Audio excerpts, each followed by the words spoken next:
You are Locked On Phillies Postcast, part of Locked On Sports Philadelphia, on the Locked On Podcast Network. Your team every day. Welcome to the show, everybody. My name is Mark Farzetta. This is your Phillies Postcast here on the Locked On Sports Philadelphia YouTube channel. Make sure you hit like and subscribe to the Locked On Sports Philadelphia YouTube channel. We're going to give you just the piping hot takes and recap all that just happened in the world of Philadelphia Phillies baseball. Unfortunately, today they take the 5-2 loss at the hands of the San Diego Padres. They have an ugly seventh inning. They have a hideously, brutally ugly eighth inning, and they can't complete the sweep of the San Diego Padres this afternoon and get Ranger Suarez a nice big fat win for himself in front of his beautiful family. And I don't know if you watched all the game. They alluded to the game today. In the game today, this is the first time his family, like his wife and his two kids, got to see him pitch in person. What? That is insane. But anyway, that's apparently what happened. And they were out there tonight, or this afternoon rather, to watch really who's been the best pitcher in baseball do his thing. But unfortunately, they weren't able to get him that victory. And with that, we start the show and tell you that this program is brought to you by the wonderful people at Prize Picks, the easiest and most exciting way to play daily fantasy sports. Go to prizepicks.com/LockedOnMLB. That's prizepicks.com/LockedOnMLB, all lowercase, for a first deposit match up to $100. Let's start it off, as we always do, with three big things. Number one, what the hell? What happened in that eighth inning for the Phillies? Soft hit balls, misplays by Brandon Marsh in center field. Alec Bohm couldn't just concentrate and actually make a play there at third base. That would have been the second out of the inning. And just the problems they kept on getting compounded and compounded and compounded. Really, we could talk about all the mistakes that were made in this game as three big things. I mean, here, I'll jump to number three. Ready? Bryce Harper had 2 home runs. Other than that, the Phillies offense was god-awful. And let's get to that later. But we'll start it off with the misplays, start it off with how much of a game of inches this really was. And we'll start it off with that eighth inning in particular, because that's where the Phillies really started to fall apart. SerAnthony Dominguez gets the ball in the eighth inning. He goes out there, he gives up a hit to Profar, one of the best hitters in the sport right now in Profar. So he goes out there, he gets a single to right field on a 1-2 slider. So he's up in the count. He loses him. Profar gets a single to right field. Machado goes up there and he grounds a softly hit ball to Alec Bohm at third base, who makes a good play, charges the ball, delivers the ball well to first base. But Scott Barry, who does not have a very good history at Citizens Bank Park, calls Manny Machado out. I thought he was safe upon first glance. I was surprised that he rung him up. He rung him up. They review it. Turns out, shockingly, first base umpire Scott Barry was wrong. So they overturn it. Now you got Manny Machado on first base, and they got runner on first and second, and you got nobody out after the review. Then Solano goes up there. He strikes out on a slider in the dirt. Good job by Dominguez to get the first out of the inning. And then Kim hits a grounder to Alec Bohm at third. Now, here's the deal. Azakar runs in front of Alec Bohm. He was pinch hitting for Profar in this instance. He runs in front of Alec Bohm, intentionally slow, stutter stepping a wee bit right in front of Alec Bohm. Bohm can't pull focus. Ball goes through his mitt. Error occurs. Now you got the bases loaded. So now you got a bit of a problem. Bases loaded, 1 out. I don't know why this is the right decision, but if I have the bases loaded with 1 out, the last person I want to see is Gregory Soto. Now, to Soto's credit, I just got this Apple Watch, and it is distracting as hell when I get notifications during the show. I'm taking that off now. Excuse me. Now back to baseball. So what happened was you got the bases loaded with 1 out in this situation. You have Gregory Soto come into the game for SerAnthony Dominguez. Literally the last person I want to see in the game is Gregory Soto. Now, to Soto's credit, he gets a nice little pop-up right away. First pitch to Merrill. Merrill pops out to shortstop. Should have been an infield fly rule. It was called late. So then you could see your way out of this inning. You could see your way out of it. If Bohm's able to make that play, then you might not be going to Soto in this situation anyway, but Bohm wasn't able to make the play. He gets the first out on 1 pitch to Merrill, pops out to short to Edmundo Sosa, who went far back into shallow left field to make the play. So now he got 2 outs, and he got the bases loaded. I'm just going to call him Higgy. I can't say. I'm so sorry. I can't pronounce his name. He goes up there, and then he gets a pitch down and away that he goes with, lines it to center field. For all the young players, if you're going to be Brandon Marsh in this situation, who I do think is a good center fielder, would Johan Rojas had this ball? Maybe. Would Christian Pache have had this ball? Maybe. Would they have even started today? One of them would have. And Brandon Marsh probably be in left field. But Brandon Marsh charges this ball. And I'm thinking, if I see him go into a slide, that means he's got it. Because Brandon Marsh is a heads-up enough player to know that if you're going to go into a slide and get this baseball, that you better be getting this baseball. Because if it goes by you, you're talking about a bases-clearing triple, at least, depending on how old Nicky Three Buttons there in right field is going to be scurrying over there to be making the play as your backup. Sure enough, what happens? Brandon Marsh goes into a slide, trying to make the inning-ending catch, and he slides past the baseball. It bounces under his mitt, goes behind him, 3-run score. It's a bases-clearing triple on a 3-run triple off Soto and a 3-run misplay by Brandon Marsh in center field. That was just some of the bad stuff that happened. Most notably in the 8th inning is when the bad stuff happened from a pitching perspective and defensive perspective, which now leads me to number 2, Orion Kerkering. I know he pitched last night. I know he was great last night. He was wonderful last night. Part of a 1-2-3 punch in the bullpen that did a fantastic job picking up for Aaron Nola when he was taken out of the ballgame. But in the 7th inning, Orion Kerkering comes into this game. And in the 7th inning, you had a situation where you relieved, you capped off Ranger Suarez outing after just 6 innings. After just 6 innings, 94 pitches, only gave up 1 run on 6 hits. Good outing for Ranger Suarez, obviously. Orion Kerkering then comes on in relief in the 7th inning. Kim comes up. He hits the grounder to Bohm at third. Bohm makes a good play, gets him out. Then he hits Merrill. So he got 1 out. Orion Kerkering then hits Merrill in this instance. And then Higgy steps up. He gets him to strike out. So you got 2 outs, runner on first base. You're thinking you could get out of this. Wade comes up and gets a single to center field. And then he's facing Arraez. And just like the leadoff single by Profar in the 8th inning, your pitcher was up in the count 1-2. Well, in this case, Orion Kerkering was up in the count 1-2 on Louis Arraez, another one of the best hitters in baseball, and he puts it in the right field for an RBI single, and he makes it a 2-1 ball game. A 1-2 sweeper well up in the zone, shoulder high almost, and Arraez just came down on it and smacked it in the right field for the RBI single, and then Tatis grounds out to second on a great play by Bryson Stott to get out of that, to finish that inning off. But roughed up in the 8th inning, certainly. 7th inning, not egregious, but a hit by pitch that came back to bite you in the old behind there for Orion Kerkering. Other than that, if I'm going to register one complaint ahead of, the positive, which was, let's see, Ranger Suarez, 6 innings, 1 run. Good job by him. Bryce Harper being all of the Phillies offense with both runs, thanks to his 16th and 17th home runs of the season, which, by the way, almost couldn't be more further apart. One to far right field, one to far left field. Good job by Bryce Harper on that. Didn't get anything from the Schwarberian in this one, unfortunately. Apparently, today's not June for whatever reason. It just must be. Are we already in July? I don't know. But a bad game for Schwarber from the plate. Not having a lot of luck against that knuckleball tonight, unfortunately. This afternoon, excuse me. But if I had one more complaint, it would be what you see there on the screen. 0 for 4 with runners in scoring position. The worst part of that is not the 0.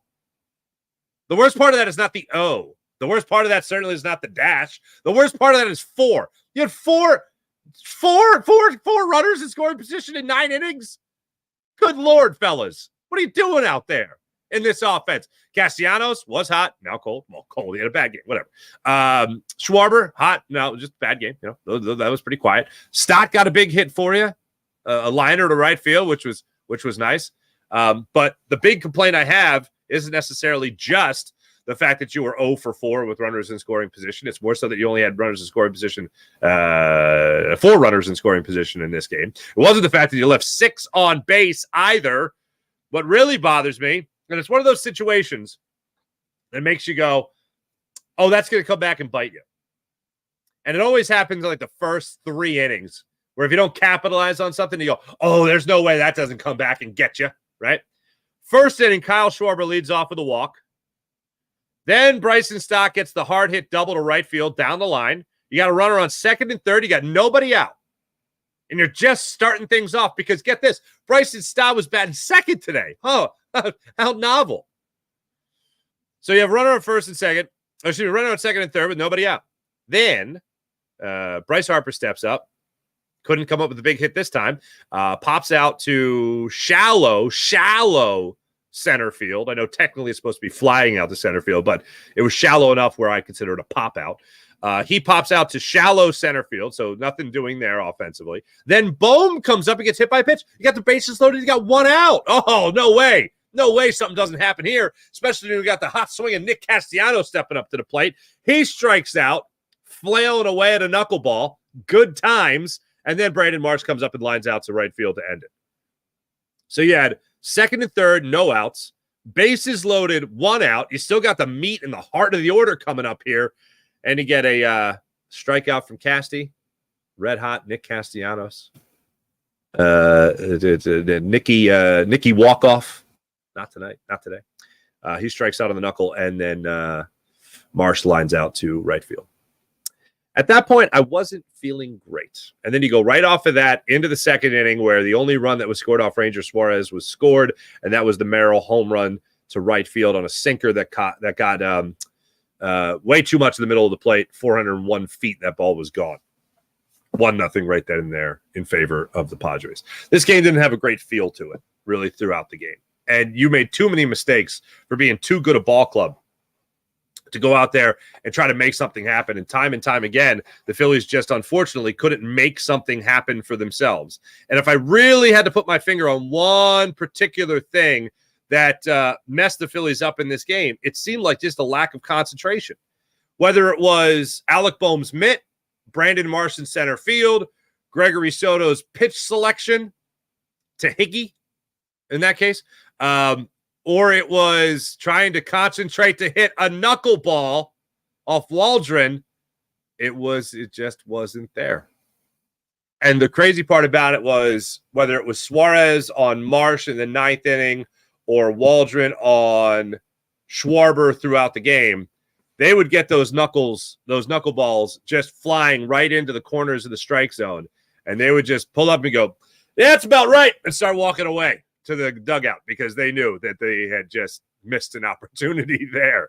And I don't know if it was a matter of concentration or what, but it seemed like that was a repeating theme throughout the night for the Phillies. It stinks, but that's certainly what it looked like this afternoon.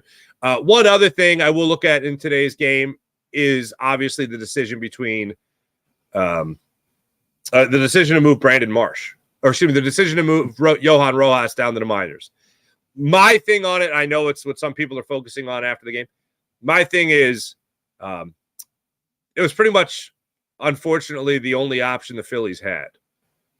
I don't know if they were going to release David Dahl. I don't know if they were going to release somebody else.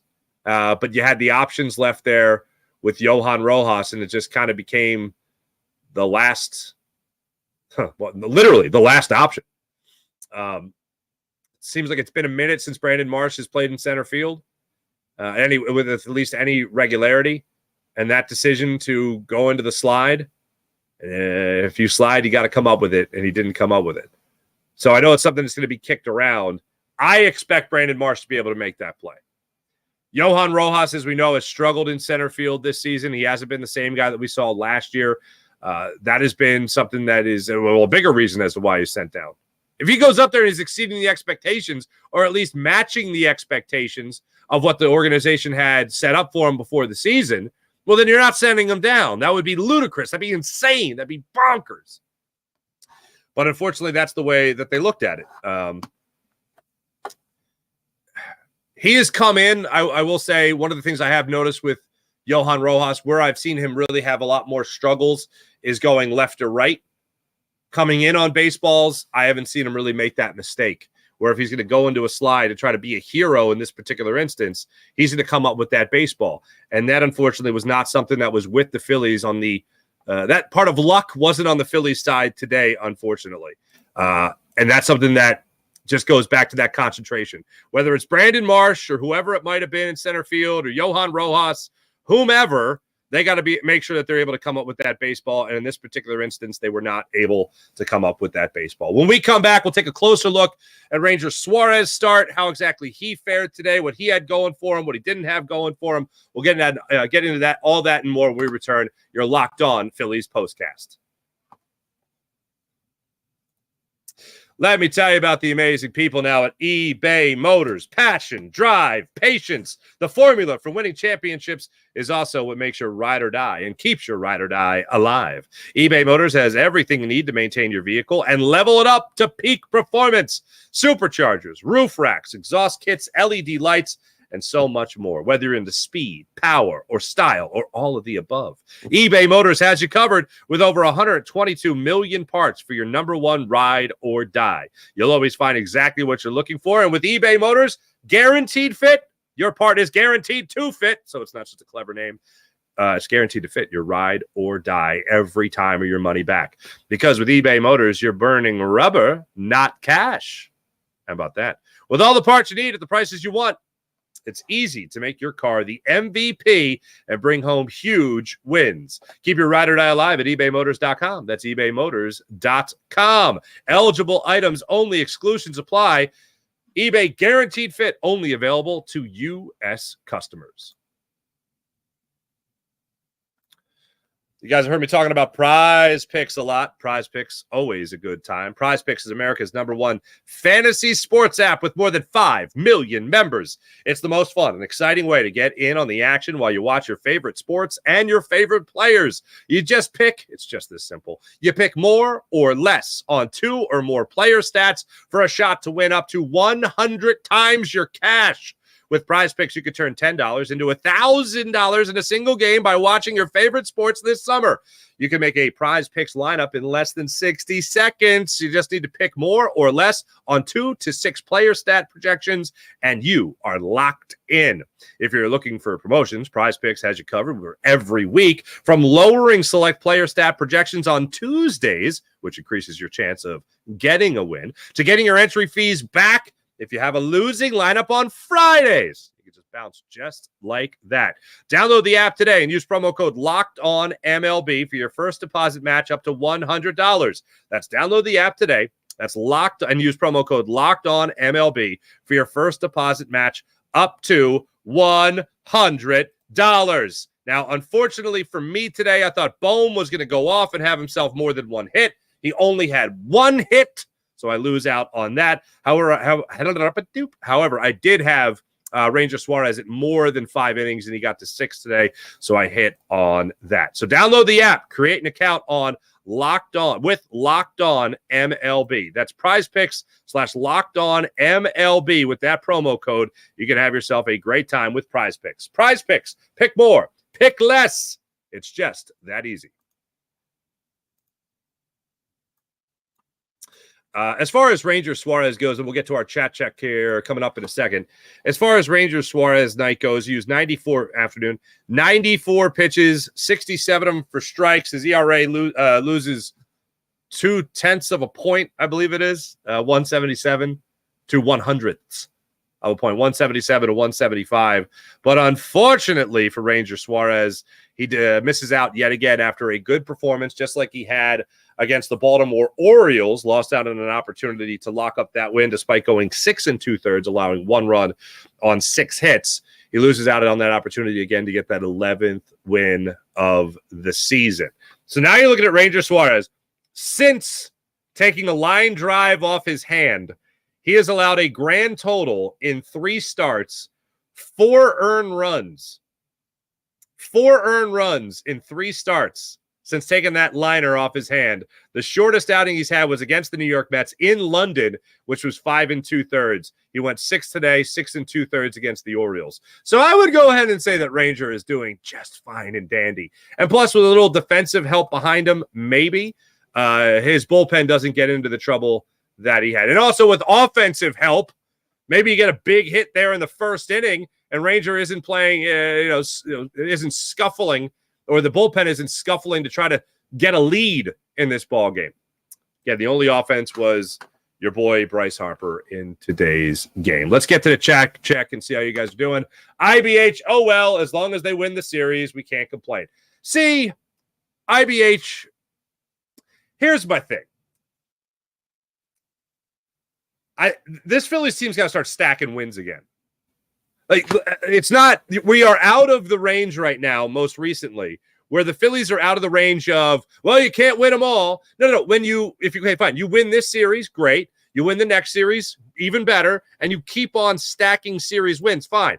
But when you've lost 4 road series in a row, where you went over a month without losing back-to-back games, and then all of a sudden you got back-to-back game losses galore, that feels kind of terrible. And I know they're going to be welcoming the Diamondbacks to town on Friday for that weekend series. And that's great. And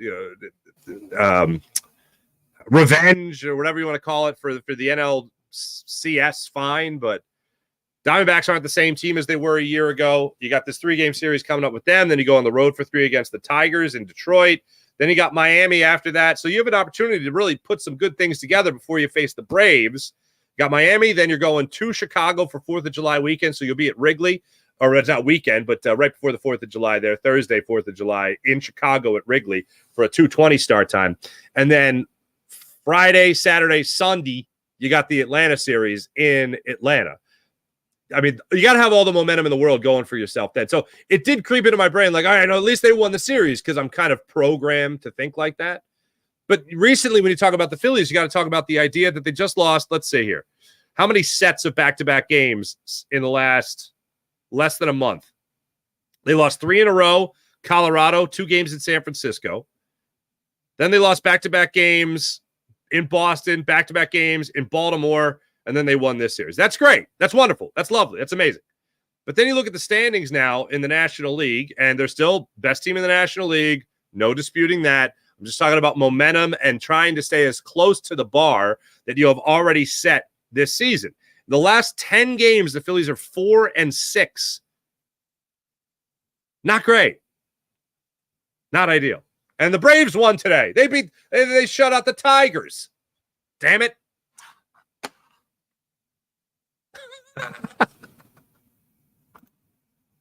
All right, I just like this. Friends, Romans, countrymen, country persons. I like that. I just listened to the whole thing while at work, whole thing at work. Missed opportunities, 2 big errors. Brian, you're absolutely right. That's what it came down to.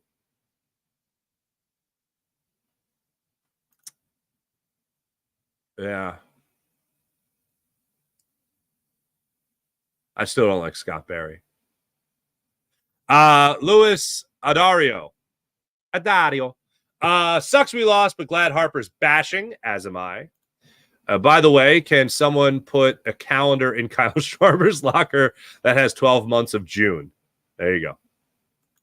Buddy Christ! Buddy Christ, what's going on? Good to see you, Buddy Christ. Yeah, I think we all would love to see that for Schwarbs. I think we'd all love to see that. All right, when we come back, we'll take a look at where the Phillies are headed after this. They remain home, which is nice. Get some more home cooking, where they welcome the Diamondbacks. We'll get to those pitching matchups in that series, and also how the Diamondbacks are doing in general over their last 10 games. We'll get to that in a second. You're Locked On Sports Philadelphia, Locked On Sports Philadelphia postcast for your Phillies postcast. Make sure you like and subscribe on the Locked On Sports Philadelphia YouTube channel. Back in a second. You guys have heard me talking a lot about Policy Genius and the amazing things they do with Policy Genius. You know, a lot of life, unfortunately, is very unpredictable. But a good life insurance plan gives you and your family a financial safety net to protect against some of the more unfortunate unknowns. Policy Genius is the country's leading online insurance marketplace. It makes choosing the right policy for you and your family easy and quick. Policy Genius helps you easily compare your options from America's top insurers in just a few clicks. Would you like to do your own research, or would you like to do your own research and talk to an amazing staff of experts and agents that are offered at Policy Genius? Their award-winning agents can even walk you through the process step by step. And with Policy Genius, you can find life insurance policies that start at just $292 per year for $1 million worth of coverage. Some options are 100% online and let you avoid unnecessary medical exams. Policy Genius has no incentive to recommend one insurer over another, so you can trust their guidance. You are their number one priority. They have thousands of 5-star reviews on Google, as well as Trustpilot from customers who found the best fit for their needs using Policy Genius. Get peace of mind, the peace of mind you and your family need and want. Get that peace of mind by finding the right life insurance with Policy Genius. Head to policygenius.com or click the link in the description to get your free life insurance quotes and see how much you could save with Policy Genius. That's policygenius.com, policygenius.com. You know, here at Locked On Sports, Locked On Sports Philadelphia, of course, just like the entire Locked On network, we pride ourselves on getting you the latest news on your team, whether it's the offseason, the draft, spring training, the lottery, whatever it might be, draft lottery, playoffs, whatever the case might be. It's year round. And you know what else is year round, unfortunately? Collections, tax collections. You might think you're buttoned up, did everything right. Then all of a sudden, government sends you a little note being like, yo, it's a couple $1,000s. Pay me. Well, you know what? The amazing, the incredible people at Tax Network USA are here to help you with that. Just because tax season is over doesn't mean the IRS will stop coming for you and your unfiled taxes. The IRS can garnish your wages, levy your bank accounts, and even seize your property. Don't let the IRS target you. Let the licensed professionals and tax experts at Tax Network USA go to bat for you. They went to bat for me some years ago when I was just starting out in the business. I had a lot of pay stubs. The people I was trusting with my taxes didn't do a great job with that. A year or so later, got a big fat check saying, hey, or not a check. I wish it was a check. A note saying, give me my money.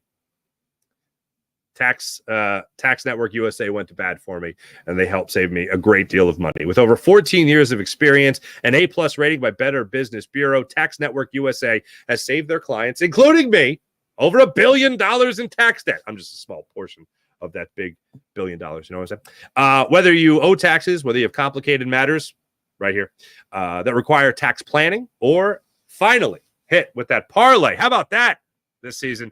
You can help them correctly file your taxes. Call 1-800. They can help you correctly file your taxes. Call 1-800-549-1000. That's 1-800-549-1000, or visit tnusa.com/locked-on. That's tnusa.com/locked-on. Or see the link below this episode in the description for your help with the great people of Tax Network USA.